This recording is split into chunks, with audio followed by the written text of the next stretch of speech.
absolutely. Yeah. Do you have anything to add to that? I'm just going to add that the bullying thing, I want to make sure that the clarification is this doesn't take away from his responsibility, as you both have said. And, and I have, and I think everyone has their own story of, either bullying or being bullied, or in some cases both. We all have those stories, and we all have to, as Mike said, we have to work our way through that. And this guy had to do the same thing. I mention that because it doesn't help the situation. When you've already got someone who's kind of a tinderbox, and a little bit of bullying, which to us we may be able to we work our way through it.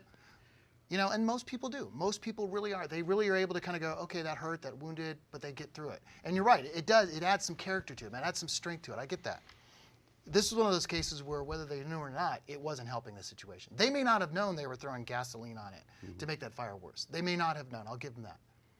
But that's one of those examples that is not being focused on when we're addressing situations like the South Florida situation.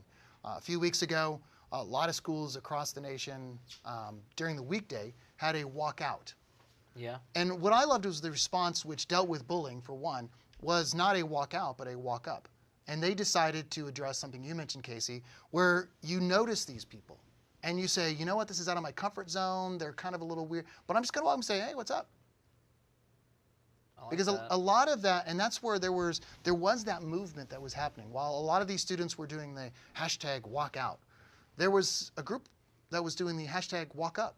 And they were making the determination, hey, because if you look at it, if this guy is dealing with some serious issues, which he was, and a good portion of the people in that school probably didn't know any of this stuff. We found out later. But whether you know this or not, if you can be more of a positive influence to someone, for all you know, you might have someone like that in your schools.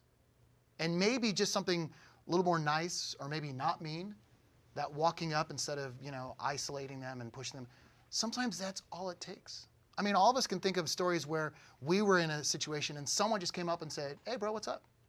Yeah. And it's not, and it can be in passing, and it's like, I was recognized. I was acknowledged. Feels good. It feels good. Yeah. And sometimes that's where, in schools and even in adult life, getting back to that root of the issue is that kindness to other people goes a long way from encouraging people, for one, and also discouraging them from doing something stupid. We can't underscore, in my opinion, we can't underscore how we treat each other, with respect and love and kindness, and how impactful that is, either in a positive way or, because of the lack of it, in a negative way.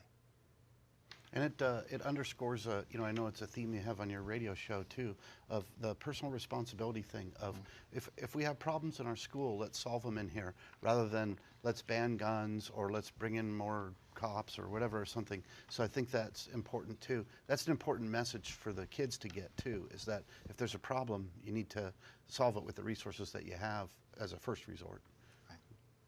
Okay. Well, I think we've covered Florida pretty well.